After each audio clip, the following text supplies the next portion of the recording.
gracias, sobre todo por la invitación aquí a nuestros compañeros de Valencia, que tanto para Dani como para mí es un privilegio poder compartir esta charla que lo que tratamos es que sea algo divertido y sobre todo que nos ayude a pensar un poco y no a ser un thinking. Esto es, la verdad es que es un tono de humor tomando, no sé si conocéis la serie, bueno, seguro la gente más joven, The Walking Dead. Y como eso era de zombies, la verdad es que pensando, digo, bueno, también es que hay muchas maneras de zombies. También cuando se muere el pensamiento hay algo de nosotros que parece algo más zombie. Pero más allá de todo eso, ¿por qué nos planteamos este tema? La verdad es que, ya digo, es para divertirse, para reflexionar, sobre todo para reflexionar, para que veamos cómo determinados elementos, y más hoy, en un mundo donde la tecnología parece que es la respuesta de todo, veréis como en algunos casos tal vez sea la muerte del pensamiento. No por la tecnología en sí, por las redes, sino tal vez por el elemento humano. Cuando una cosa oculta lo humano, se deshumaniza. Y cuando desaparece el hombre, entonces ¿qué es lo que queda? Yo, fijaos, un ejemplo, una analogía que tal vez nos pueda servir. Un cuchillo es malo. ¿Qué diríais vosotros? Según para qué se usa, ¿no? Según para qué, ¿no? Es como el fuego. O sea, un cuchillo malo, pues depende de quién lo use, depende de la persona. Si sabemos que si un cuchillo se lo damos a un cocinero, es maravilloso. Como se lo demos a un psicópata, tenemos un problema. ¿Sí? Y un niño. ¿Se ocuparía de un cuchillo? ¿Por qué? En realidad no es porque sepamos que ese cuchillo en manos de alguien inexperto, sobre todo le puede hacer daño a sí mismo. Sabemos que una herramienta, cualquier herramienta en la vida, necesita de una formación, necesita de un criterio y sobre todo necesita de una finalidad y un para qué. Y ese para qué es lo que va a hacer que una herramienta sea útil o sea un perjuicio. En el caso del niño, cuando decía el niño, ese cuchillo no se toca. ¿Por qué? No vaya a ser que te corte, no vaya a ser que lo metas en un enchufe, no vaya a ser que lo metas en algún sitio donde en realidad te pueda hacer un daño. Porque necesitas de saber por qué. Necesitas tiempo, incluso necesitas habilidad, necesitas un tiempo para saber manejar una herramienta. ¿Acaso esa analogía no la podemos hacer lo mismo con todos estos aparatos, tecnologías tan chulas, tan buenas, pero que vemos que mucha de su falta de formación y de información en manos de una gente, incluso nosotros, gente adulta, podemos cometer grandes errores con esa gente? Está a la vista, está todos los días podemos ver. Caso del bullying, caso de timos, caso de... ¿Pero por qué? ¿Por qué? Yo creo que esa es la gran pregunta. Y para eso vamos a utilizar algunos ejemplos, ¿vale? A ver qué parece. Una de las cosas que se me ha ocurrido es el aspecto político, ¿sí? Aquí veis un cartel de las antiguas elecciones, donde aquí todo el mundo, que la fuerza no acompaña, ¿sí? Si os dais cuenta, todos los mensajes que recibimos son bastante irracionales. Los mensajes que recibimos durante 24 horas, mediante redes sociales, WhatsApp, móvil, internet, bombardeo de 24 horas de una noticia o un elemento que en realidad nos obligan a elegir sobre algo. ¿Tú qué eres, de izquierda o de derecha? ¿Monarquía o república? Elige. Y yo me pregunto, ¿elegir en base a qué? ¿Cuál es el criterio? ¿Me estás vendiendo algo o me está ayudando a reflexionar sobre algo? Si os dais cuenta, muchas de las decisiones que nos obligan a tomar es por elementos totalmente, yo diría que las decisiones tienen que salir de la entraña, ¿no? Es decir, no sale precisamente de una razón, un elemento razonable, sino de algo que sea instintivo, que sea más que una reflexión, que sea una reacción. Y eso es un problema, porque las reacciones no son razonables. Las reacciones suelen ser instintivas y eso es un problema. porque al final no sabemos muy bien por qué elegido y esa elección al final trae sus consecuencias. Veamos otro ejemplo. Esto es un chiste que me he bajado. Wikipedia. Dice, si Wikipedia dice que los perros ponen huevos, los perros ponen huevos. Eso, que parece un chiste, tal vez en muchas ocasiones es una realidad. Mucha de la información que nosotros nos bajamos a través de internet es fantástica, pero ¿es la verdad? Wikipedia, ¿sabéis cómo funciona Wikipedia? Es una comunidad. ¿Y por qué todo el mundo se cree a pie juntilla lo que dice Wikipedia? Tanto que si dice Wikipedia que los perros ponen huevos, los perros ponen huevos. Esto que parece un absurdo, en muchas cuestiones es una realidad. Y pensar que no es un elemento contrastado, es simplemente una comunidad que con muy buena voluntad intenta ofrecer una información, pero esa información es simplemente un sesgo, es simplemente un acercamiento. Y eso nos tiene que ayudar a pensar que tal vez mi opinión de las cosas es simplemente tocar la superficie de algo. Cuando uno investiga un tema, ¿sabéis lo que uno tiene que leer para saber sobre ese tema? Y sin embargo, cuando leemos algo en Wikipedia, no leemos nada más. O visitamos 25 webs, que más o menos son la copia de esas 25. ¿Eso lo habéis comprobado alguna vez? O sea, si ves una web, los 5 primeros resultados de las 5 selecciones ya vistas una, vistas todas. Tienes que meter a... Pero eso es malo, no es cuestión de decir si es bueno o es malo. Es simplemente que para formarnos la opinión de algo, necesitamos un criterio. Y ese criterio a veces es lo más complejo, difícil, porque uno tiene que contrastar muchas fuentes, uno tiene que leer mucho, formarse mucho, para poder decir, oye, de esto creo que algo puedo decir. Vosotros pensáis que hay gente que después de investigar para hacer una tesis doctoral dice, todavía esto le queda mucho. Y fijaos que una persona que a lo mejor se ha tirado 5 o 6 años investigando solo de un tema. Y a veces, lo más terrible de nosotros es que por ver un documental y leer un libro, ya creemos que lo sabemos todo. Es más, os puedo contar una anécdota que me ha pasado. ¿Conocéis el juego Assassin's Creed? Un juego de... ¿sí? Los más jóvenes dicen que sí. Bueno, para ellos es un videojuego, ¿sí? Donde luchan los assassins contra los templarios. Bueno, pues la referencia histórica de muchos jóvenes, cuando damos el curso de filosofía, es que su referencia histórica de los templarios era el Assassin's Creed. Y lo peor de todo es que dices, oye, que yo sé quiénes son los templarios. Y dice, ¿ah, sí? ¿Qué te han leído? No, yo juego al Assassin's Creed. Oh, fantástico. Es un criterio maravilloso. Pero ojo, lo peor de todo es que su opinión es esa. Y eso a veces también la muerte debe pensar. Otra más. The invasion of the fake news. Todos sabemos lo que es la fake news, ¿no? Terrible. Os pongo un ejemplo. Una canción de Justin Bieber salva a un pescador ruso de ser devorado por un oso. El hombre estaba siendo atacado por el animal cuando sonó Baby en su teléfono móvil y el oso salió huyendo. Es un fake. Pero ¿por qué este fenómeno de los fakes? Cuando Dani y yo nos preparamos esta conferencia hace ya un par de años, el tema de la fake news estaba en pleno auge. Pero ¿creéis que esto de la fake news o de lo falso es nuevo? ¿Sabéis cuándo más o menos empieza a moverse esto como un método de desinformación? Es algo interesante. Pensad que no hay nada nuevo bajo el sol.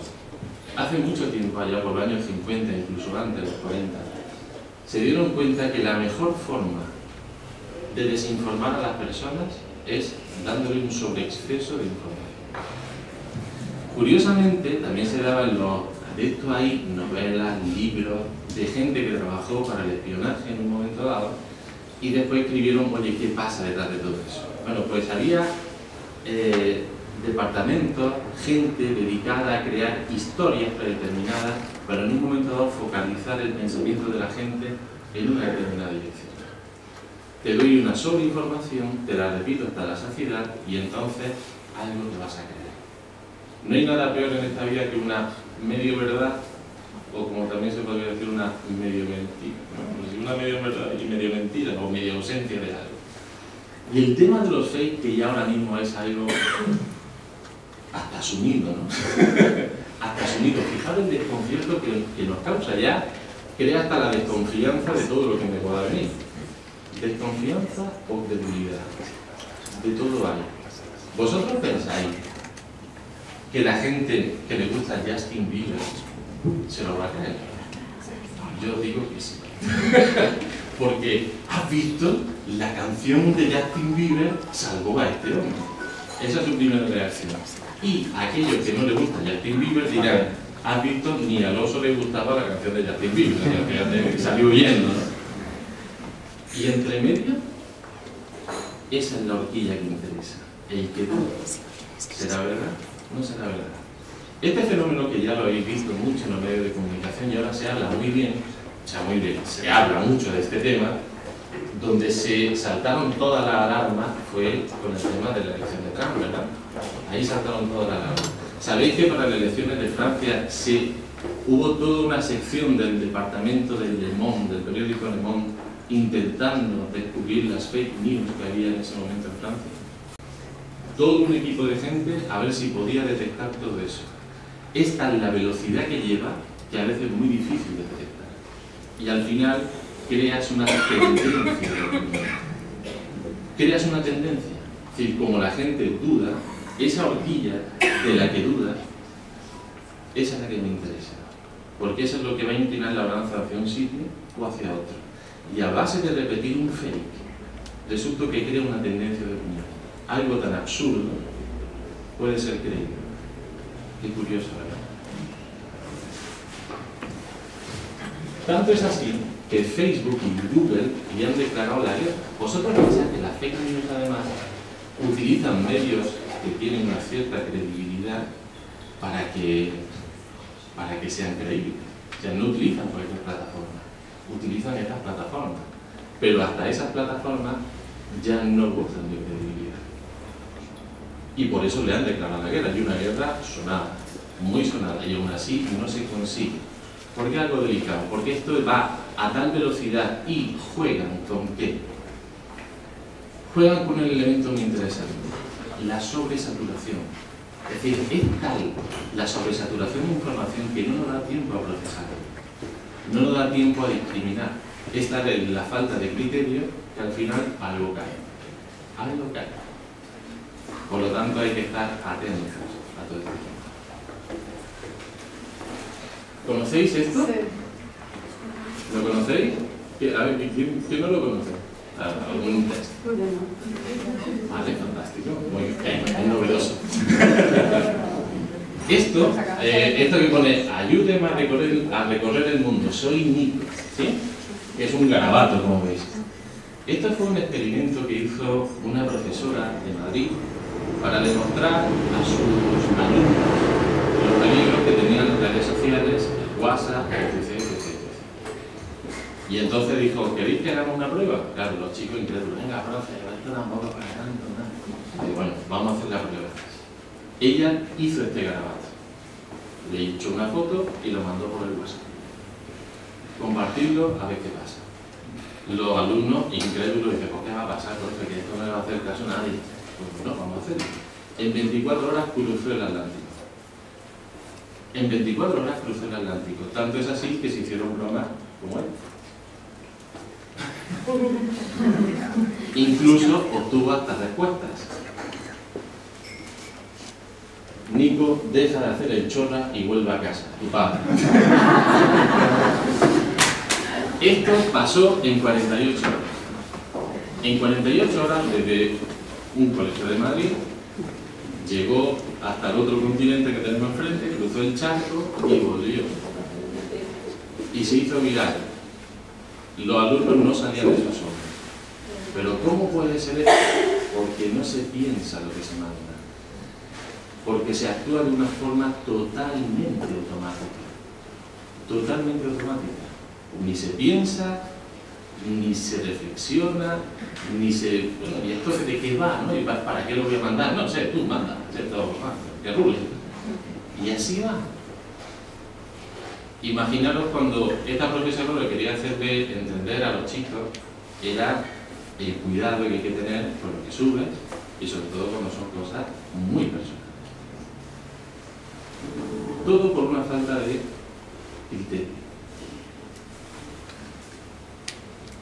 ¿Conocéis a este señor? ¿El último superviviente? ¿Sí? ¿Cuántas veces ha muerto? 10. ¿Eh? Unas 6 veces desde que yo tengo contabilidad. Ha muerto 6 veces en redes sociales. El hombre resulta que hasta se enteró, estaba en mitad de la selva y tuvo, dice, oye, mandó un mensaje a mi familia que estoy vivo.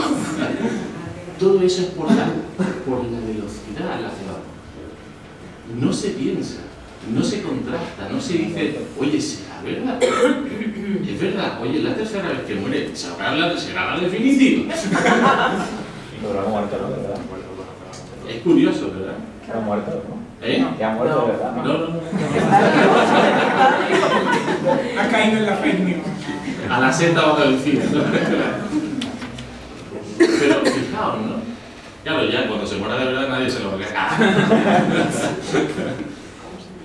Pero eso nos tiene que hacer pensar qué pasa. ¿Por qué la gente lo comparte sin contrastar? ¿Por qué se hacen esos fakes? ¿Qué es lo que se quiere provocar? Parece que hasta se quieren reír de nosotros. Yo creo que también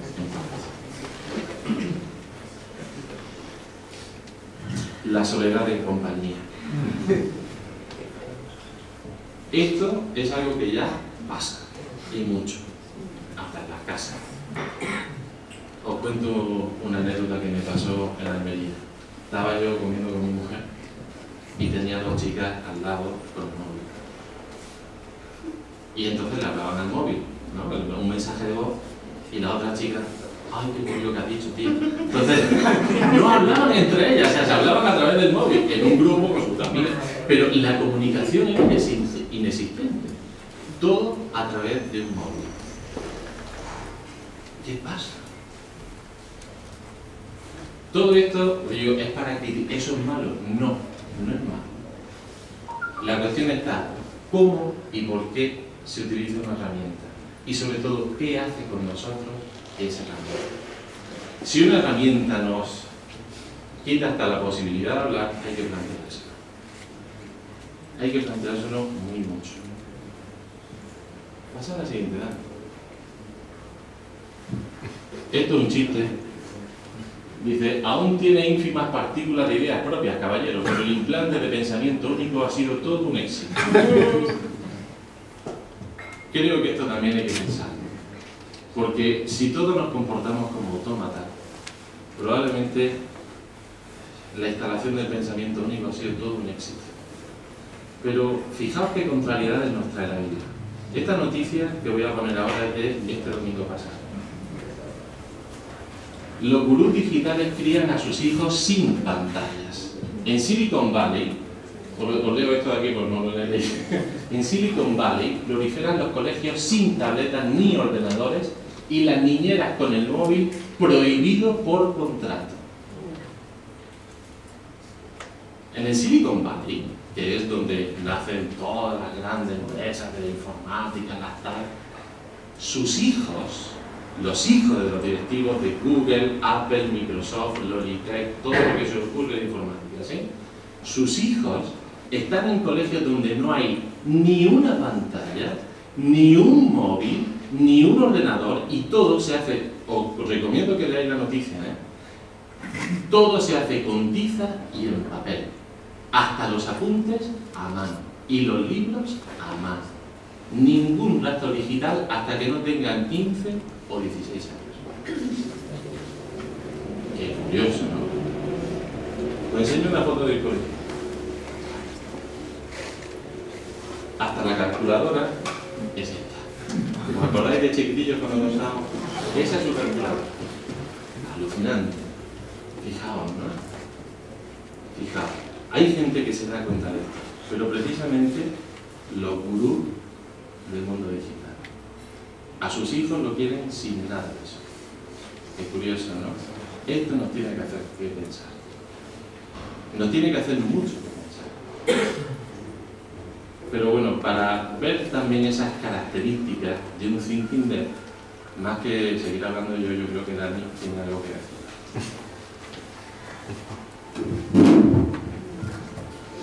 Gracias, Jesús. Algunos estáis ahí de pie, no sé si queréis sentaros aquí adelante. No vamos a hacer examen, lo prometo. Por si acaso. Por si acaso. Bueno, como decía Jesús, en este contexto, ¿no?, de las fake news, de la tecnología, de las redes, etcétera, de la saturación de información, vamos a presentar a un personaje, ya lo estáis viendo, que es el Teddy. Vamos a llamarlo cariñosamente Teddy, ¿no? Vamos a tener un poco de piedad, vamos a llamarlo Teddy. Teddy tiene un secretillo, tiene una característica fundamental y es que no le gusta pensar. Que pensar es un esfuerzo y no quiere hacer ese esfuerzo. Es un ejercicio interesante. Pensar significa elaborar una serie de ideas, significa tener que investigar, significa tener que aprender a fundamentarla, a explicarla, significa tener que practicarla, que no sé si habéis dado cuenta que es la parte más difícil de la idea. Y Teddy no está dispuesto a hacer ese esfuerzo. ¿Por qué? ¿Qué factores mueven a Teddy? Vamos a ver. Comodidad. A ver si os parece que estoy hablando de un ser humano o un ser extraterrestre que no tiene nada que ver con nosotros. Teddy es cómodo. Desde que era niño, muy niño, le han dado unas instrucciones de vida. Le han dado un modelo estándar. Le han dicho cómo tiene que vivir. Tiene que ser así, tiene que cumplir determinados cánones, porque si no lo cumple se va a convertir en alguien raro. Y él teme ser alguien raro, teme ser alguien distinto. Es mucho más sencillo adaptarse a esa forma, adaptarse a esos cánones para no diferenciarse.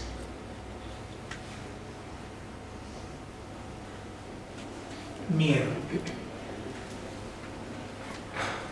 La comodidad, en determinado ámbito, normalmente lleva consigo un miedo. ¿Miedo a qué?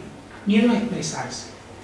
Miedo a decir lo que siente, miedo a decir lo que piensa. Seguramente nuestro Teddy, en algún momento de su vida, quiso decir algo. Quiso decir algo sobre qué piensa sobre la vida, qué piensa sobre el ser humano, qué piensa sobre el destino, sobre la muerte, sobre el amor. Pero temió que no lo entendiera. Y poco a poco ha ido ganando ese miedo a explicarse y a hablar sinceramente. Ese miedo con el tiempo va generando una especie de indiferencia y al final una especie de olvido.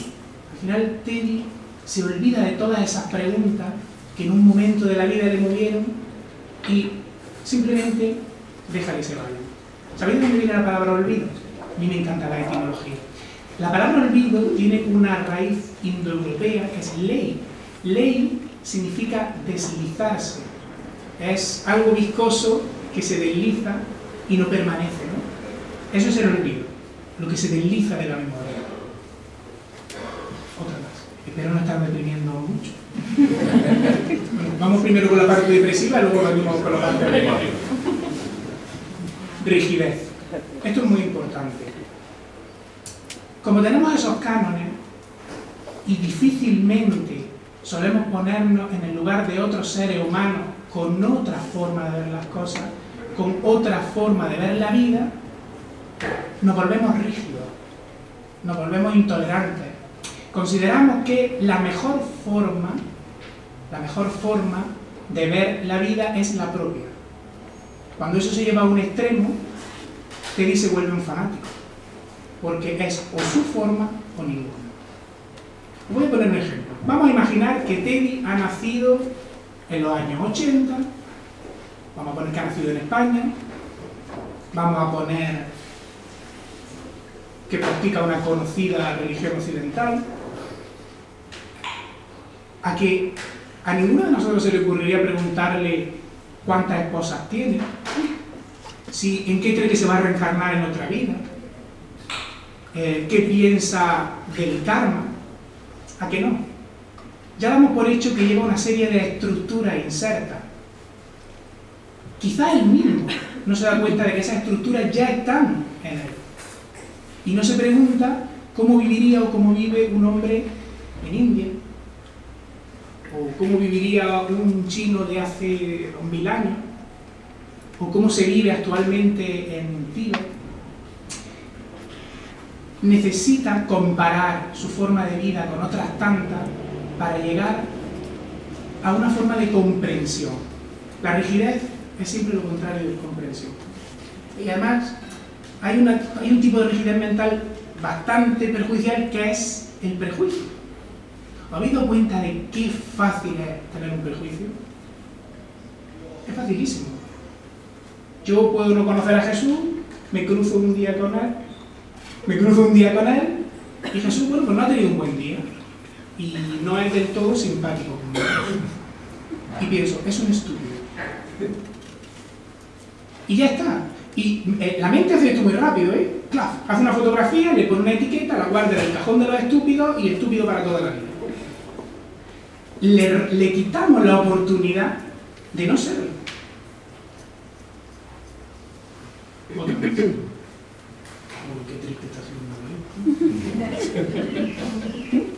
Por lo tanto, al acomodarse a esos cánones, Teddy no asume riesgo.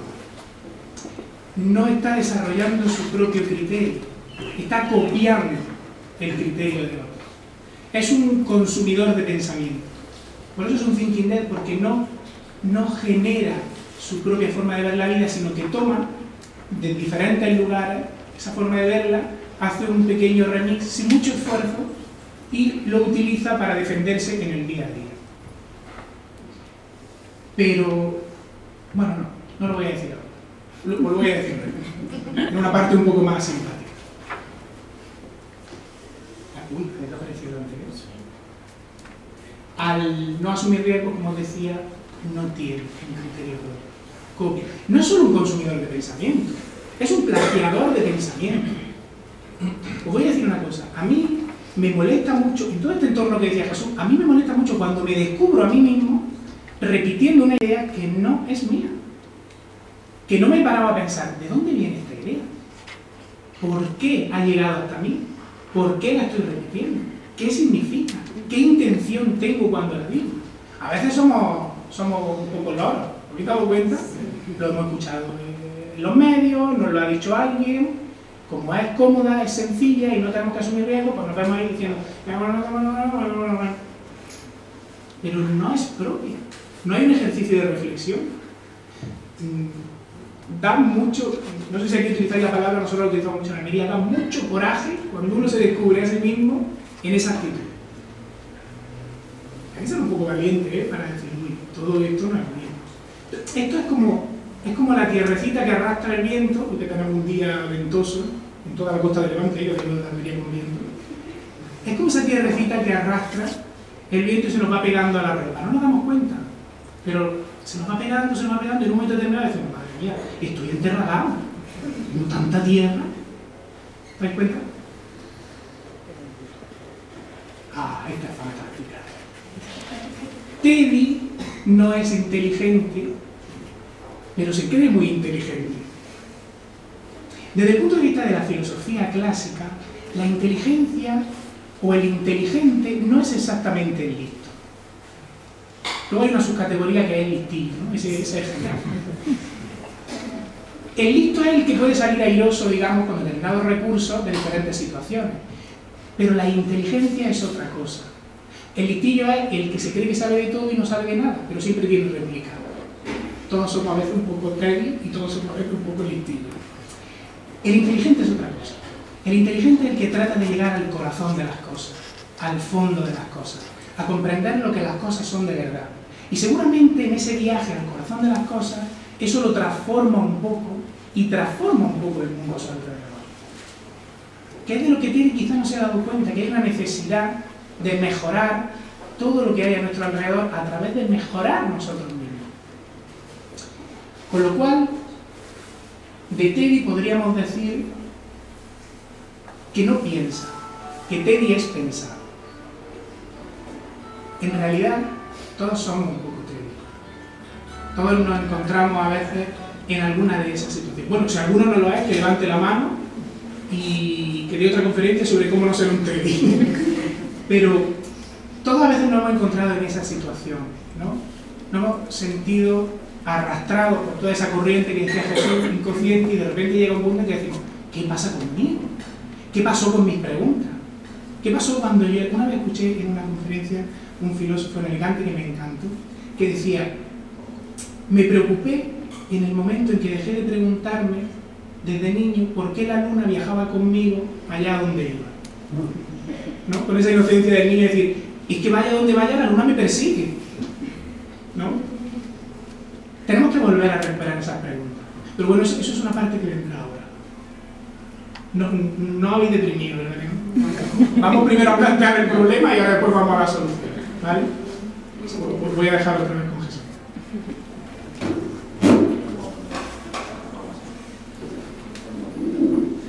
Iba a poner un vídeo, pero no lo voy a poner, si no, cortamos. ¿Creéis que todo esto es nuevo? No es nuevo. Esto ya ha pasado. Y además nos lo han contado de muchas formas y de muchas maneras. Ah, y este es tu chiste. Este es mi chiste, sí. Yo soy muy intuitivo para no tener que pensar, eso le pasa. Pero yo quería traer aquí a un Platón del siglo XXI, porque creo que el mito de la caverna nos viene a explicar muy bien todo este tema. Todos conocéis el mito de la caverna, más o menos. Yo lo voy a hacer muy escueto. Pero yo creo que también, o sea, en base a todo este tema, creo que uno tiene que aprender a valorar el mensaje que me han dado todos los filósofos a lo largo de todos los tiempos. Esto no solo lo tocó Platón, en el Tíbet ya nos decían algo muy parecido. Pero lo bueno es que Platón además lo hizo con mucha clase, lo hizo muy resumido. ¿Qué nos cuenta Platón? A ver si sois capaces de establecer un paralelismo con nuestro siglo XXI, que es muy interesante. Nada, siguiente. Este es el esquema que nos decía Platón. Platón nos contaba en ese mito, os lo voy a hacer muy escueto, ¿sí? Nos decía que había una serie de hombres que nacieron encadenados desde que nacieron y además lo obligaban a mirar a una pared donde se proyectaban una sombra, ¿sí? Y esa sombra era su realidad, no había otra cosa que esa sombra. Por lo tanto, creían que el mundo eran las sombras que veían. Las sombras son algo muy curioso, porque podemos decir que las sombras son verdad. Esa es la siguiente, ¿verdad? Cada sombra tiene razón, ¿verdad? Y cada uno se empeña en sus razones, en sus opiniones. Y tienen razón, como siempre, en parte. La verdad está en otro lugar. Y para eso hay que animarse a romper las propias cadenas. Que eso es lo que nos contaba Platón de ese héroe que en un momento dado se plantea las cosas de otra manera y decir, esas sombras son la verdad. Y al preguntarse eso se empezó, creo que una de las cosas más dolorosas que puede sufrir un ser humano que es romper sus cadenas, que es romper sus propios prejuicios, cuestionarse sus opiniones, cuestionarse si todo lo que yo veo tal vez no haya otra cosa. Si cada uno se empecina y dice, es un círculo y un cuadrado, y si nos preguntamos, ¿y es que no puede haber una cosa que encuadre las dos? Imposible. Pero es que para eso te tienes que salir de esa realidad. Y eso es un salto de generosidad muy interesante y también un salto de humildad muy importante, de saber lo que sé y sobre todo saber de lo mucho que no sé. Y yo creo que eso es lo que ayudó a este héroe a romper sus cadenas, precisamente. Preguntarse si no había algo más, en vez de creerse todo lo que hemos visto. Porque en realidad cuando uno se empieza a preguntar el por qué, ahí nace algo. ahí nace el filósofo. Todo ser humano es un filósofo. Pero hay que atreverse a dar ese salto. Pero Platón no se quedaba ahí solamente. Volvemos al esquema anterior. Lo que nos dice Platón es que detrás de todo eso él empieza a descubrir qué pasa. Que en realidad lo que le estaban enseñando eran esos objetos que eran recortes de otras cosas. No era exactamente la verdad, era empezar un poquito más, ¿sí? Y veía que había un fuego, y veía esos recortes, esos objetos que después proyectaban las sombras que él había creído que era la verdad. Pero, ¿qué creéis que le pasa a ese hombre? ¿Se contenta con eso? Porque es curioso, ¿no? Ya nos podríamos quedar ahí y decimos, ya sé cómo funciona el mundo. Y sin embargo este hombre nos dice que no se contenta con eso. Esa advertencia que nos hace Platón es, cuidado, no caigamos en determinado intelectualismo, creamos que por tener mucha documentación, muchas cosas, lo sabemos todo. Tal vez hay algo que se nos escapa, hay algo que se escapa al propio intelecto, hay algo que es un misterio en sí mismo. Y eso es lo que animaba a este hombre a salir de la caverna. Imagináis cada proceso requiere de que cada ser humano se tenga que armar de valor. De un valor, creo que muy interesante, porque también dice cuáles son nuestras propias fuerzas. Platón no ha hablado de una forma gratuita de este mito. Tal vez lo que quería representar en ese héroe es a cada uno de nosotros. Y tal vez el propio proceso que él pasó. Para darse cuenta que había algo más allá de la caverna. Si se hubiera quedado aquí, tal vez se hubiera convertido en un amor de la caverna. En esos que obligaban a mirar y a creer el mundo de una determinada manera. Sin embargo, se aventura, sale de la caverna y se da cuenta, en realidad, que había un sol, que todos esos recortes eran objetos vivos. En fin, la verdad, la sabiduría como tal. Platón no solamente nos habla de esto. La voz del silencio nos dice algo muy parecido.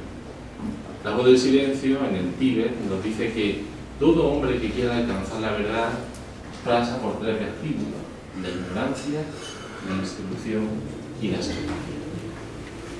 Todo esto está repetido una y mil veces en todos los textos filosóficos que yo he podido leer a lo largo de mi vida. Pero siempre hay una nota común. ¿Sabéis cuál es? Que o lo vives tú, o por mucho que te lo cuenten, no lo vas a saber. La clave de todo esto es que cada ser humano lo tiene que vivir de una forma directa. Porque todo lo que nos cuentan los libros son un mapa. Pero el mapa no es recorrer el camino. Para recorrer el camino, mis queridos compañeros, hay que ponerse una mochila y lanzarse a la aventura. Un mapa te puede decir si hay ríos, si hay acantilados, si hay todo lo que queráis, todos los detalles a vivir y por haber. Pero un mapa es un mapa. El ser humano tiene que andar por sí mismo. Y eso es lo que me invita Platón. Platón y todos los grandes siempre le invitan a eso. Tú tienes que verlo por ti mismo. Aunque yo lo cuente, leeros el mito, vivir el mito, sacar vuestra propia conclusión. De eso se trata ser filósofo y vivir la filosofía. En que cada uno viva aquello que realmente piensa. O por lo menos lo que empieza a ver que es verdad. Hay un libro maravilloso que decía una cosa muy interesante. Era una conversación entre un maestro y un discípulo. Y decía, maestro, pero ¿cómo puedo saber si lo que tú me dices es verdad? Dice, yo no te lo puedo decir, pero a que huele la verdad. Eso es tu intuición. Tienes que seguir aquello que tu corazón te dicta. Porque si para ti tiene el perfume de la verdad, tienes que vivirlo por ti mismo. Aunque yo te lo asegure, no te lo aseguro. Yo creo que ese es el gran poder de la filosofía y el gran poder de realidad, la capacidad de discernir y de conocer que tiene cada ser humano.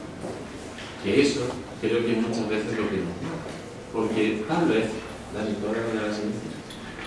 no hemos creado, bueno, esto es un chiste muy bueno. Lo tenéis, Platón era temporal, ¿sabéis? O sea, fijaos, las noticias, el cámara, el otro, y fuera está la vida. Es decir, se puede ver de muchas maneras y de muchas formas. Lo podemos traer al siglo XXI. Dar la siguiente, la manipulación que es evidente, y la siguiente es esto. ¿No estaremos creando cavernas dentro de cavernas? Esto es para pensar. ¿No estaremos creando sombras dentro de sombras que ya nos hacen hasta difícil saber si lo que estamos viendo es una sombra? Cuidado, que aquello que en un momento dado parece ser una herramienta se puede convertir en tu mayor yugo. Y cuidado, que las peores cárceles no son las de barrotes físicos, sino aquello que encarcela tu mente, aquello que limita a la mente del ser humano. Esa es la peor de las cárceles, porque puede llegar a ser un esclavo sin saber, un esclavo de cosas que tal vez no hayas pensado por ti mismo, sino que te han venido impuestos, un esclavo de elementos que no son propios del ser humano, sino parecen más atributos de una máquina, de un autómata, que de alguien que piensa por sí mismo. Y por eso creo que hay que pensar un poquito más. Creo que hay que atreverse a ponerse una mochila en la vida y a ver qué nos pasa. Más que a ver qué piensan otros, empezar a formar un criterio. Creo que esa invitación de los grandes hay que tenerla muy en cuenta. Hay que ser un poco filósofo, hay que ser un poco amante de la vida, hay que ser un poco amante de la verdad para ver, sobre todo, cuál es el misterio de la vida y pasar de ser un thinking dead a ser un thinking alive, un pensador vivo. Que eso es lo que se trata. Eso es lo que trata la filosofía siempre, de hacernos pensar un poco más allá, salir de lo que yo creo que es mi realidad y ver qué hay de realidad detrás de todo esto, ver qué se esconde. Pero bueno, para todo eso creo que ahora llega el momento alentador de que nos digas cuál es la característica del que piensa, como yo. Ya está bien de triste. Ya está bien. Bueno, ya sé que a ninguno se va a olvidar de Teddy, ¿no? Con esa carga que tiene Teddy de aburrimiento. Teddy es muy difícil de olvidar porque está en nosotros. Difícilmente podemos dejarlo de lado totalmente. Pero Teddy tiene un antagonista. Bueno, en realidad el antagonista es Teddy. Este es nuestro protagonista. Tea. Vamos a llamarlo Tea cariñosamente, ¿no? El thinking alive. Veréis que Tea... No lo voy a decir todo. Voy a decirlo al final. Vamos a ver las características de Tea. Actividad o trabajo. Lo que diferencia a Tea de Teddy es que Tea se mueve, es inquieto, tiene inquietudes. Uno de los problemas de Teddy es que ha dejado morir su inquietud, pero Tea quiere satisfacer esa inquietud, quiere saber más, quiere conocer más, quiere comparar visiones de la vida, quiere saber un poquito mejor cómo funciona él mismo, cuáles son sus reacciones, hacia dónde va. ¿Qué sentido tiene la vida? Esas preguntas de dónde venimos, hacia dónde vamos, quiénes somos, que son típicamente humanas y que son típicamente filosóficas, es nuestro Tea que está llamando para encontrar respuestas. Con lo cual Tea no puede dejar de moverse. Siempre tiene que seguir buscando. Este es el germen del filósofo en Tea. Siempre sigue buscando, siempre quiere seguir aprendiendo. Cuando se para es cuando se ha rendido. Y entonces se convierte en Teddy. ¿Más? Valor. Esta me encanta. Teddy había caído en esa circunstancia circular de la que no podía salir porque no se atrevía. Como decía Jesús, le faltaba atrevimiento. Hay un filósofo muy interesante que no sé si conoceréis, que era muy joven, se llamaba Pico de la Mirandola. ¿Habéis oído hablar de él? Tiene una frase que me parece magnífica. Para mí es un mantra que dice: mi gloria será mi atrevimiento. Es decir, no voy a salir victorioso si no me atrevo, si no lo intento. Nos han vendido el valor, es que no quiero decir la forma, pero nos han vendido el valor como una serie típica de estas conocidas plataformas, ¿no? Una épica de serie, de teleserie. Pero quizá hace falta mucho valor para las pequeñas cosas de la vida. Quizá hace falta valor para ser sincero, quizá hace falta valor para reconocer los propios defectos o las propias carencias, quizá hace falta mucho más valor para transformar esas carencias en virtud, quizá hace falta mucho valor para ser un TEA. Yo creo que el ejemplo típico de esto son los filósofos. Os voy a decir por qué. A mí me da mucha rabia cuando explican en los institutos a Platón, ¿no? Jesús hablaba del mito de la caverna. Y a Platón no lo pinta como un señor mayor, ya cansado, aburrido, ¿no? Con su barba, su túnica, sus pergaminos debajo de él, y allí paseando por Atenas. Platón era un aventurero. Viajó. Estuvo a punto de perder la vida algunas veces por poner en práctica su idea. Fue vendido como esclavo. ¿Por qué no nos han explicado ese Platón? Que es un auténtico TEA. ¿Por qué? Hace falta mucho valor para plantearse algunas cosas. Flexibilidad. Teddy, al encerrarse en ese círculo, se volvía rígido. Pero TEA no busca en un solo sitio. Lo que hace es tratar de ver en diferentes lugares. Porque siempre hay algo, ¿no creéis que siempre hay algo magnífico del ser humano en cualquier forma en que pueda expresarse? ¿No hay algo magnífico del ser humano en el arte? ¿No hay algo magnífico del ser humano en la ciencia? ¿No hay algo magnífico de los seres humanos en las religiones? En la mitología, me encanta la mitología, soy apasionado de los mitos. Hace falta ese ejercicio de comparación para darnos cuenta de que la vida es mucho más de lo que vemos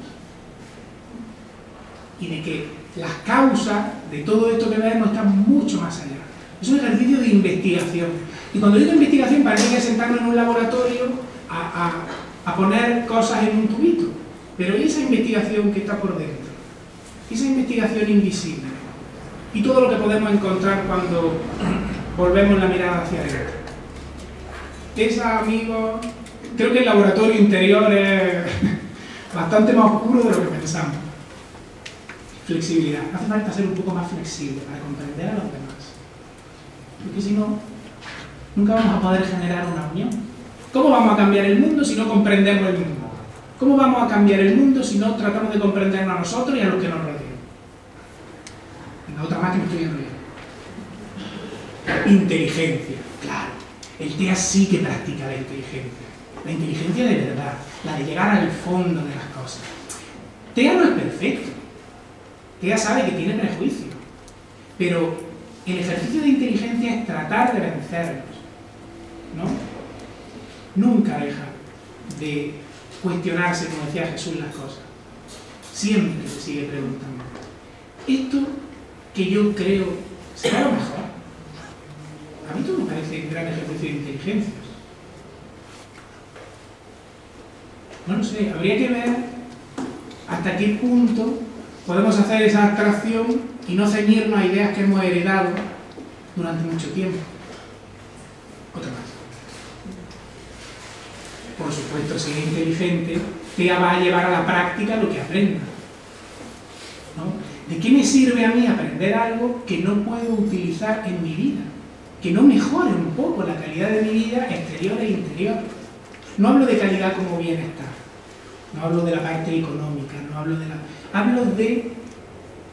Hablo de la vida interior, hablo de si sabemos un poquito quiénes somos, si sabemos cómo reaccionamos, si nos hemos propuesto mejorar algunas cosas que no nos gustan demasiado de nosotros mismos. TEA siempre está en ese trabajo. Nunca deja de hacer esto. Y una frase muy bonita de Napoleón, o que atribuyen a Napoleón, habría que ver si no es una fake news. Pero la frase en sí es muy buena. La frase dice: he conocido los límites de mis piernas, he conocido los límites de mis ojos, pero nunca he conocido los límites de mi trabajo. Ese es el movimiento que le faltaba a Teddy. El TEA siempre sigue en movimiento, siempre sigue en actividad, siempre sigue trabajando. Siempre trata de poner en práctica lo que aprende. Pues si nosotros tenemos una idea del sentido de la vida y vivimos totalmente de forma distinta, ¿para qué nos sirve? ¿Nunca habéis dado cuenta de que a veces somos un poco incoherentes? No nosotros, Teddy. Es un poco incoherente, ¿no? Y entonces, piensa de una manera, no lo sé, sobre el amor. Piensa de una manera sobre el amor, pero luego lo siente de otra manera distinta que no casa con su pensamiento, y luego cuando actúa es otro, y piensa, ¿qué me pasa? Si lo que pienso, lo que siento y lo que hago no es tan coordinado. Tiene que poner en práctica eso que siente por dentro, para poder tejer un hilo común. A veces tenemos muchas partes, ¿habéis dado cuenta de que somos uno, pero somos muchos? A veces tenemos muchas partes, muchos Teddy alrededor, y no sabemos cómo reunirnos. Y ese trabajo no lo puede hacer nadie con nosotros, eso lo tiene que hacer el TEA. Humildad. Esta ya sí que es buena. Todos conocéis la historia de Sócrates, ¿verdad? Se dice que es uno de los padres de la filosofía occidental, ¿no? Cuando Sócrates va al oráculo de Delfos a preguntar ¿quién es el hombre más sabio del mundo? Pero yo me imagino quién es el hombre más sabio de Grecia, porque él diría, yo quiero hablar con él, que me diga algo, ¿no? Y el oráculo le viene a decir, pues eres tú, chico. ¿Os imagináis? Y dice, no me fastidies, soy yo. Pero si yo solo sé que no sé nada, ¿no? La famosa frase. Es decir, que cuanto más sé, más me doy cuenta de lo que me falta por saber. No hay nada peor que no saber y creer que se sabe, ¿no? Porque había un filósofo que ponía un ejemplo parecido y decía, a que si ahora alguien tiene un infarto de miocardio no se nos ocurriría decir, a ver, venga, ¿qué hacemos? Pues venga, trae un cuchillo del bar y bueno, pues venga, unos guantes y venga, vamos, yo creo que no, buscaríamos a alguien que sabe de eso. Sin embargo, en otras cosas a veces sencillamente opinamos, probamos. No, vamos a darnos cuenta de que hay cosas que no conocemos y el trabajo es tratar de llegar a eso para aplicarla, para practicarla. Bueno, igual que antes habíamos llegado a la conclusión un poco triste de que todos somos un poco Teddy, y también al conflicto de decir, yo no quiero ser Teddy. Yo supongo que todos los que estáis aquí no queréis ser Teddy, ¿no? Si no, ¿qué hacéis aquí? A ver. También en todo está un poco TEA. Es que nosotros también somos TEA. Pero está en nosotros como cuando dormimos, ¿no? Que está pero no está. Para que esté de verdad, para que esté presente, para que esté consciente, hay que hacerle un hueco, hay que permitirle que despierte, hay que tratar de poner en práctica todo esto para que tenga su espacio donde manifestarse. Yo diría que, esta ya es, yo diría que lo que define al TEA es la conciencia, que trata de ser cada vez más consciente, y eso es lo que lo diferencia del TEA. Y estamos en una escuela de filosofía, yo creo que en un lugar así tendríamos que preguntarnos, ¿qué puedo hacer yo para ser un poco mejor? ¿Qué puedo hacer yo para mejorar un poco mi entorno? Y para acercarnos un poco más a nuestros sueños. Yo sé que esto suena muy utópico, los sueños parecen algo a lo que no podemos aspirar. Y eso quizás es producto de la caverna que nos ha convertido en Teddy, de la caverna de Platón, iba a decir de la caverna de Jesús, no, de la caverna de Platón de la que nos hablaba Jesús. ¿Os dais cuenta que un hombre enjaulado es un hombre aislado y débil? Aislado y débil. Porque una jaula, ¿qué hace? Te aísla en horizontal, te aísla de los demás, no permite que extiendas tus brazos para tocar a los demás, y te aísla hacia arriba, te pone un techo a tu sueño, pone un techo a tus metas, pone un techo a tus aspiraciones. Y ahí el hombre se va agazapando, se va durmiendo, ¿no? Pero también os digo que esta jaula cavernosa, tiene un secreto, y es que solo se abre desde dentro. Nadie va a venir a abrir nuestra jaula. Solo se abre desde dentro. Para mí, la llave es la filosofía. Que cada uno encuentre la que necesite. Para mí, es la filosofía. No digo con esto que yo sea un TEA magnífico, os digo que sigo buscando mi TEA y que no voy a ceder. Esa es otra característica del TEA. Nunca se rinde. Nunca. Y bueno, hay cosas que se pueden expresar más o menos con un discurso racional, más o menos, como hemos hecho en este ratito, pero también hay cosas que los símbolos, las metáforas, en este caso la poesía, nos puede decir muy bien, y nos puede hablar de cómo nos dormimos en nuestro día a día y cómo tenemos que despertar, cómo tenemos que llegar a esa conciencia que decíamos. Para eso, Jesús, que tiene un logo mucho más bonito que también, y un empaque mucho más, ya lo he visto, nos va a quitar un trocito, ¿te lo quitas tú? Sí. No te lo expliques, ¿no? ¿Qué eso va a refinar? Va a quitar mi momento de gloria. No, como decía Dani, y creo que como hemos tratado de... En este momento queríamos cerrar con las frases de un poeta conocido por todos, Calderón de la Barca, La vida es sueño. Para que veáis que todo esto de lo que hemos hablado hoy no es nada nuevo, no hay nada nuevo bajo el sol. Creo que también es una de las cosas que como filósofos podemos aprender tranquilamente. Y es que el ser humano es un ser humano siempre. Y ahí nos vamos a encontrar claves a lo largo de toda la historia y en el momento actual también. Y que juntos creo que uno puede conseguir algo como esto que nos propone Calderón. Es verdad, pues, reprimamos esta fiera condición, esta furia, esta ambición, y por si alguna vez soñamos. Y así haremos, pues, que estamos en un mundo tan singular que el vivir solo es soñar, y la experiencia me enseña que el hombre que vive sueña lo que es hasta despertar. Sueña el rey que es rey y vive con este engaño mandando, disponiendo y gobernando.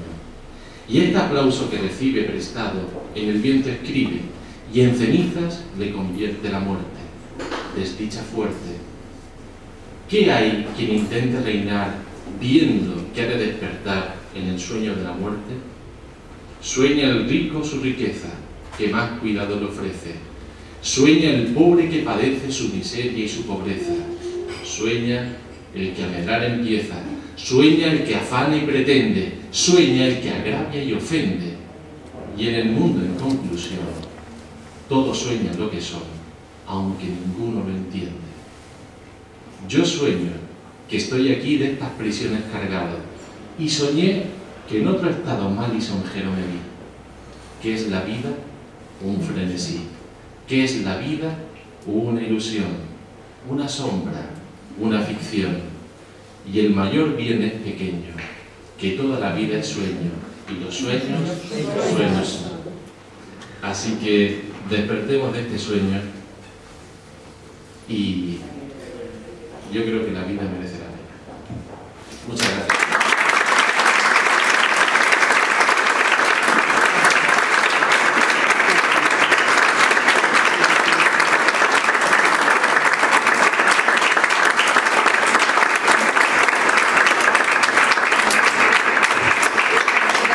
Si queréis que comentemos algo, si tenéis alguna pregunta. Una pregunta. Manhattan nos asemeja un poquitín a Ateni. Manhattan. Mahatma Gandhi. ¿Ateni o Atea?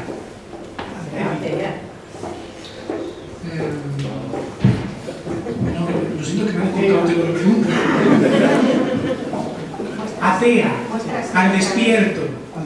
Sí, sí, pero Mahatma Gandhi y muchos hombres a lo largo de la historia, de los que podríamos aprender de su ejemplo, sí.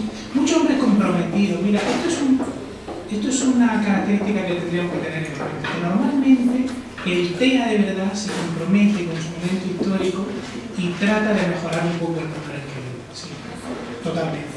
Para mí, Mahatma Gandhi es un TEA. Aparte de Gandhi, ¿quién encuentra más? Eso es una pregunta muy comprometida que no puedo responder. Hay muchísimos ejemplos. Yo, como decía antes, ¿alguien ha dicho? Mandela. Nelson Mandela, por ejemplo. Hay muchos ejemplos históricos. Habría que buscar en el orden político, en el orden filosófico, en el orden religioso. Creo que la historia está llena de seres humanos maravillosos en este sentido, de los que podemos aprender. Creo que uno de los grandes ejercicios es no solo acercarnos a su vida, sino aprender de lo que hicieron. Muchas veces pensamos que ellos podían hacer cosas muy grandes, pues bueno, porque la suerte o el destino se lo permitió. Pero no creo tanto en esto. Creo más en la posibilidad de empezar desde lo pequeño hacia lo grande. Que nosotros podemos hacer pequeñitas cosas, aprendiendo de ellos, que poco a poco irán sumando esfuerzo. Hasta que haya un TEA colectivo, un teón.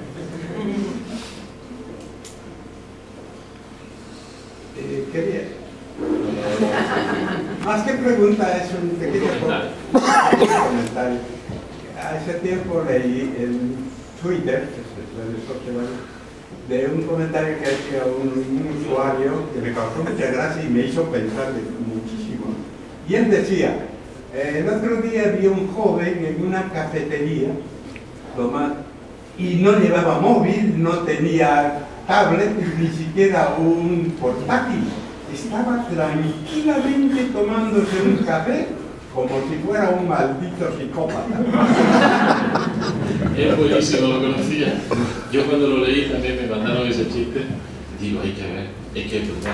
Si una persona tranquilamente tomando un café, mirando a la gente pasar, fumándose un cigarro con una capa de eso, es un psicópata. No está mirando su móvil. Y encima es joven. Y encima es joven. Qué fuerte, ¿no? Pero ¿os dais cuenta hasta qué punto determinados usos no han llevado a desconfiar los unos de los otros? Es muy curioso, ¿no? Es muy curioso. Yo creo que también una de las cosas más curiosas que nos puede llevar todo esto es ¿por qué? Yo siempre me pregunto ¿por qué? ¿Por qué pensamos que la gente puede ser psicópata? ¿O por qué llegamos a pensar que determinados comportamientos son raros? Por el miedo. Estamos enfermos de miedo. No ha metido el miedo en el tuétano. Tanto es así que hemos llegado a creer que hay más gente mala que buena. Cuando si algo demuestra la vida es que el mundo está lleno de más gente con buena voluntad que mala. Lo que pasa es que se habla más de la mala que de la buena. Es como un poco lo que usted decía, señor. Sí, qué curioso, ¿cuánta gente hay buena a lo largo de la historia? O como decía Dani, ¿no? En todos los aspectos políticos, ciencia, artísticos, religiosos, y sin embargo, qué poco se habla de ella.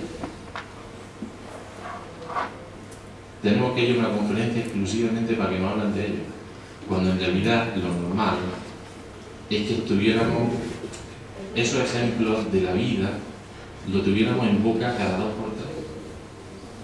Porque si ellos son un ejemplo de confianza en el ser humano y de esperanza en el ser humano. Pero bueno, tal vez todo eso sea porque no interese que la gente piense bien o porque uno vaya seguro por la vida. Una persona con miedo es fácilmente manipulable, muy manipulable. Y eso no es algo que yo me esté inventando ahora porque tengo una misión. Eso ya lo decía todos estos grandes y lo teníamos muy claro. Y ya nos describieron enfermos. Es muy fácil que mucha gente con miedo invoquen a un tirano. Y eso, la vida y la historia está llena de ejemplos. Y eso es porque no se ha pensado, porque se ha reaccionado de una manera instintiva. Por eso creo que en la conferencia queríamos dar todas esas cosas para que pensemos realmente. Para que también entendamos, creo que muchas de las cosas que nos están pasando día a día. Elementos que creo que no nos damos cuenta que nos están pasando o no vemos la gravedad. Y es un fenómeno humano. Solamente uno, de cada uno. Y cada uno creo que también tiene la responsabilidad de hacer algo. Y no es cuestión de edad. no es cuestión de la física.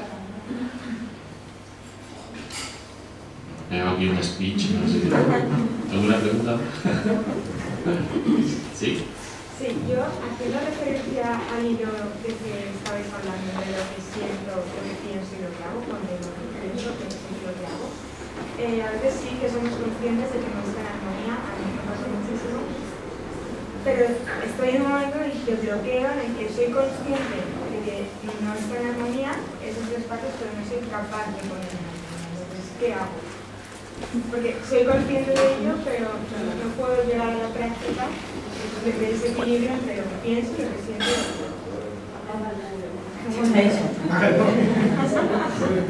Sí, después. Mira, yo creo que la única forma de que generemos ese hilo de continuidad es tratar de preguntarnos por qué, que lo decía Jesús.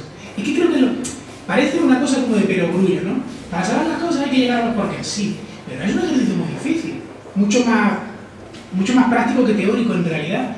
Es decir, si yo pienso que no hay nada mejor que un ser humano generoso, ¿por qué a veces psicológicamente soy tan tacaño? ¿No? Y tú das un salto ahí. ¿O por qué no me comporto generosamente? ¿Qué pasa? Yo creo que hay que buscar la causa, porque lo que vivimos en el otro de las características del mundo en el que vivimos es que queremos paliar los efectos, ¿no? Y no funciona así. Los seres humanos, no sé cómo nos hemos dado cuenta ya de una vez, no funcionamos así. No somos un ibuprofeno, ¿no? Esto me molesta, me duele, no. Esa incoherencia no se resuelve rápido. A lo mejor te lleva mucho tiempo, te lleva toda la vida, o según los orientales, muchas vidas, ¿no? Pero lo interesante es que poco a poco hay que encontrar la causa para ir modelando el efecto. A veces, aun sabiendo que la generosidad es una gran virtud, pues tenemos miedo de ponerla en práctica, porque ¿y si me piden más? O tenemos miedo de perder algo, porque a veces identificamos dar con perder. O no sé, otras tantas causas. Esto creo que no hay una solución general. Creo que cada ser humano tiene que ir buscando esos puntos, tiene que rascar. Tiene que hacer de tea y tiene que ir rascando entre esas sombritas de la caverna para ir encontrando su punto de luz. Muy difícil dar una respuesta. Sé que no te he respondido, sé que no te he respondido, pero creo que no se puede responder. Creo que en el fondo solamente tú lo puedes responder. O quizás eso te pueda responder. Yo te voy a no responderte, porque como dices, voy a no responderte, pero es un pensamiento muy interesante. Pero yo creo que todo ser humano se encuentra ante eso. Pero fíjate qué curioso. A veces darse cuenta es el primer paso. Es el primer paso. Y como siempre, todo paso lleva a un siguiente paso. ¿Qué ocurre? ¿Quién te dijo que te tenías que dar cuenta? Hay uno que en un momento dado se da cuenta. Nadie nos ha dicho cómo darnos cuenta. Creo que muchas veces lo que queremos es una respuesta rápida. ¿Has visto que nuestro mundo funciona muy rápido? O por lo menos queremos una solución ya. O si quiero perder 10 kilos en una semana, por favor, que no hay que esforzarse mucho, ¿sí? O quiero aprender inglés en un mes, ¿vale? Porque más tiempo, o sea, perdonad, pero no, o sea, las cosas no funcionan así en la vida. Y a veces esas cosas también llevan su tiempo, pero no por nada, sino porque en un momento dado uno puede adquirir la virtud que ha visto en otra persona, ¿sí? Hay veces que vemos amigos, gente, que para nosotros referencia, y dices que yo quiero lo que tiene esa persona, es decir, qué coherente es, ¿no? Y yo quiero eso para mí. Y a veces surge una cosa que Platón también dice, bueno, si imitamos algo, imitemos las virtudes. Pero también aquí surge algo. Lo que en un momento dado en tu vida es un báculo o un apoyo, llegado un momento de tu vida se convierte en un obstáculo, porque tienes que dar otro paso. Y entonces en ese sentido, cada uno tiene que encontrar aquello que le es útil. Pero ojo, una vez encontrado, eso también cambiará con el tiempo. Es decir, la vida es que es un caminar constante. Y muchas veces nos creemos que aprendido algo esto es para toda la vida, ¿no? Me va a salir muy almeriense, para toda la vida. Pues no es para toda la vida. Eso es para este momento de la vida. Y a veces también hay que saber leer los mensajes que nos da la vida por donde tenemos que ir. Pero la vida no habla como hablamos nosotros, tiene su propio lenguaje. Y tenemos que saber leerlo, interpretarlo. A veces nos viene a través de una persona, a veces nos viene a través de una circunstancia, a veces nos viene a través de un libro, a veces nos viene a través de... ¿qué te pasa? Hasta de estar un momento en un río. Eso es estar abierto. Saint-Exupéry, a mí me gusta mucho la virtud de la humildad, porque Saint-Exupéry, el autor del Principito, tenía una definición de la humildad maravillosa, que decía: la humildad no es humillarse, la humildad es abrirse a la vida. Y cuando uno se vuelve humilde, es un poco ir franco, ¿no? Es como abrirse el pecho y decir: ¿qué pasa?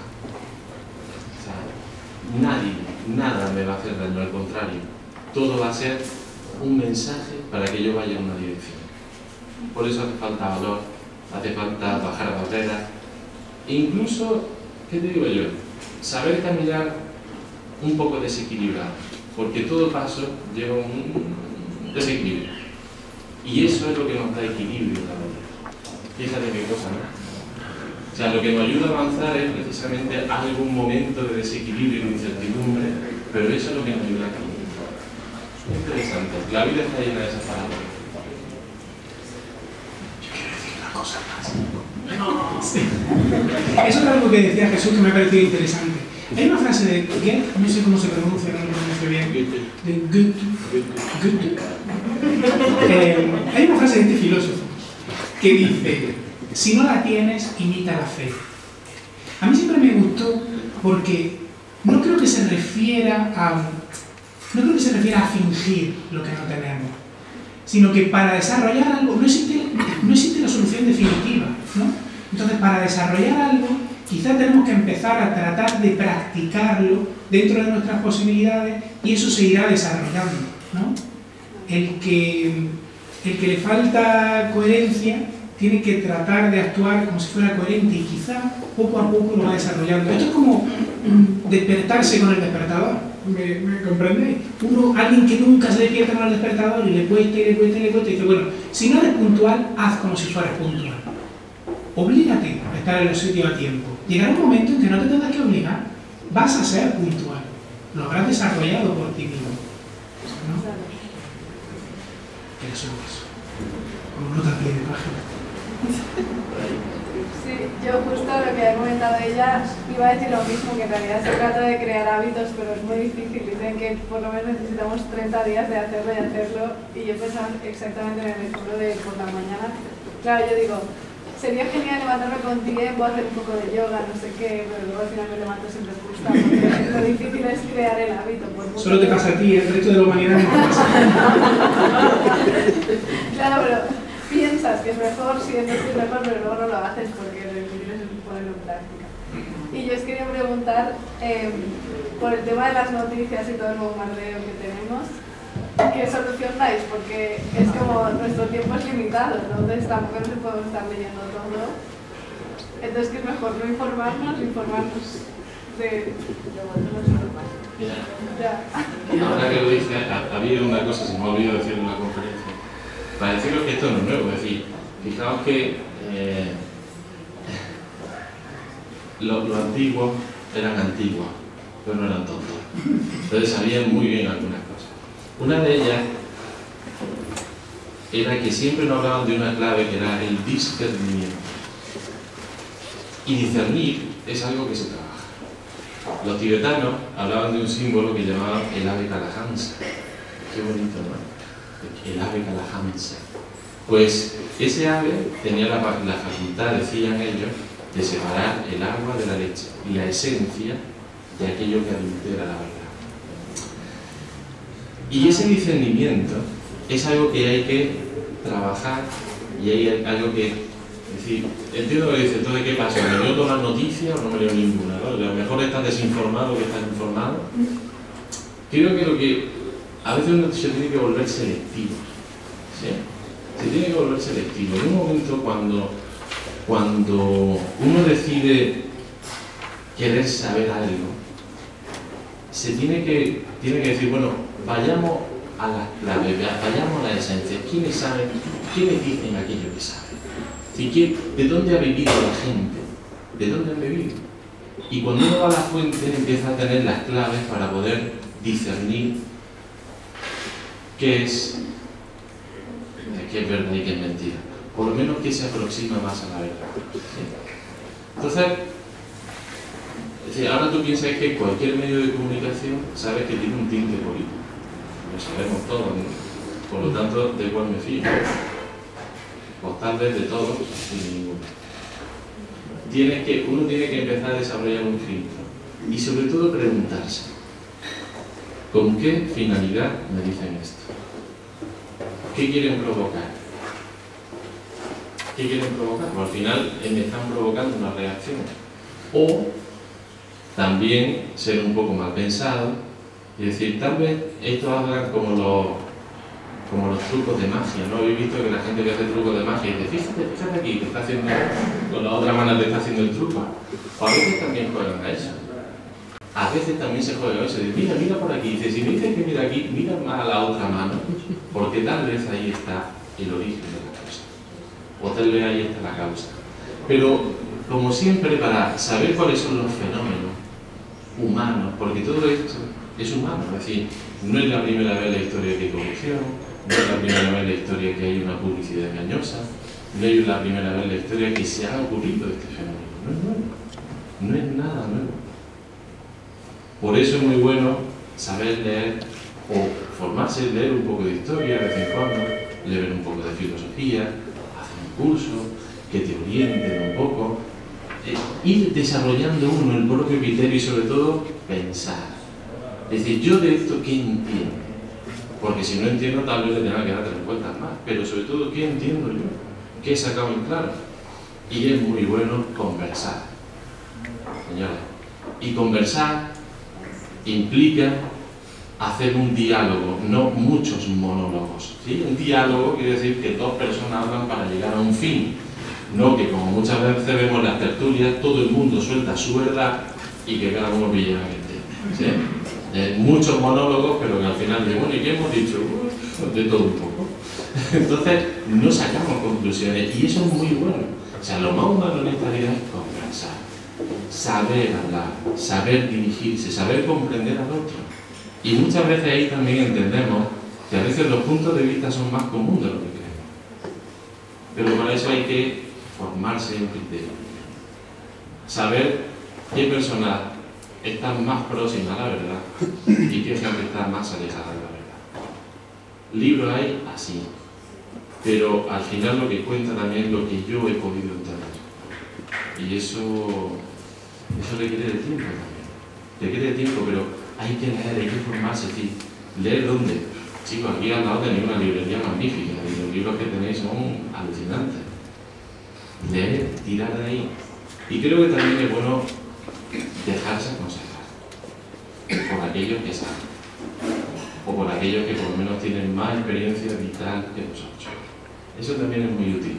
De hecho, creo que es una de las virtudes del TEA, que es la inteligencia. Es inteligente seguir la senda que otros han recorrido y sobre todo que se lleva recorriendo durante muchos miles de años. Vosotros habéis preguntado por qué un libro, o sea, Platón, ¿por qué siempre sale Platón? Es que lo que escribió hace 2500 años. 2500 años, ¿no? Ostras, si la humanidad se ha preocupado porque una obra dure durante 2500 años, algo bueno tiene que tener. Ahora, cuando hay libros que no han superado ni el año y ya todo el mundo se ha olvidado, dice, pues no sería tan bueno, ¿no? Pero es que hay elementos claves que llevan, hay obras milenarias. ¿Y por qué no hemos preocupado los seres humanos de mantener eso? Incluso hasta de jugarse la vida. ¿Habéis pensado eso? En la época más oscura de la Edad Media, la gente se jugaba la vida por tener una obra de un clásico. Y como le pillaran con ella, ya sabéis lo que pasaba. Unos leños abajo, unas cerellicas y ya, pero eso pasaba. Y mucha gente se jugó la vida por eso. Tal vez, y eso es un criterio un tanto, creo, interesante, tal vez, no será porque esa obra dice algo muy importante. Los estoicos, la voz del silencio, el Bhagavad Gita, el Mahabharata, tantas cosas. Y dice, bueno, pero es que eso es muy antiguo, sí. Y después los modernos se han basado también en eso antiguo. Tal vez ahí encontramos muchas claves que nos ayudan a entender mucho mejor nuestro momento histórico. O por lo menos lo que nos pasa. Porque ellos ya han pasado por ahí. Lo cual también es muy alentador. No, sí. Mira, a mí lo que se me ayudó mucho con esto es otra anécdota de Sócrates que me encantó, que es lo del triple filtro de Sócrates. ¿Lo habéis escuchado? Es decir, me llega una noticia, ¿no? Alguien viene y me dice, pasa esto, ¿no? Y se dice que Sócrates le decía, ¿es bueno? Hombre, no, muy bueno no es. ¿Es verdad? Pues no lo sé, no tengo ni idea. ¿Es útil? Pues no va a servir para nada. Pues no quiero saberlo. Pues no quiero saberlo porque ni me sirve interiormente ni me sirve exteriormente. Entonces, ya está. Esto me ayudó mucho a mí, a tratar de hacer mi propio filtro, mi propio criterio. No pregunten más, dejadnos ya que nos vayamos a cenar, ¿no? Me gustó mucho esa frase. Yo creo que en ese mundo de información, desinformación y demasiadas noticias y todo eso, el problema es que todos se nos dan ya servido, ya procesado. Entonces ya nosotros no paramos y nos preguntamos si es bueno, para qué nos sirve, es verdad, a ver qué piensan los demás. Y lo que falta también de su compañero es conversar. No solamente leer, escuchar y compartir compartir las noticias, sino parar, respirar y aprender de los antiguos, porque son ellos, las generaciones antiguas, que anteriormente hablaron de los temas, opinaron. Aquí falta opinar. Todo el mundo lee, pero ya no hay ninguna reflexión, ya eso se pierde cada vez más. Yo creo que la clave es en condensar, en abrir los foros para pues, ¿tú qué crees? Yo creo eso. ¿Cuál es tu experiencia? ¿Perdón? Para compartir. Para compartir, exactamente. Y de esto aprender y tener nuestra propia experiencia. No todo procesado, todo ya, pues mira, lo tengo 5 segundos ahí, comparto y ya está. No. ¿Sabes qué pasa con esto? Que hemos confundido la información con la formación. Y son cosas muy distintas, porque la información es solamente intelectual. ¿Cuánta información hay hoy sobre la droga y su efecto? Sin embargo, el consumo es terrorífico. Si la información fuera formación, no habría tanto consumo de droga. Entonces, hemos confundido esto, pero la información es meramente intelectual. Es lo que tú dices, creemos que por leer 5 minutos algo ya lo tenemos. Y no, no lo tenemos. Hay que practicarlo, mientras tanto no lo tenemos. Y chicos, estamos en una escuela de filosofía, donde aquí podemos dialogar, podemos conversar, podemos compartir, ¿no? Bueno, eso quiere decir que, oye, hay mucha esperanza, que lo estamos haciendo, poco a poco, pero lo estamos haciendo. Estamos enrollando. Bueno, ¿alguna pregunta más? Vamos abajo y seguimos conversando. Podemos hablar de todo lo que hacemos.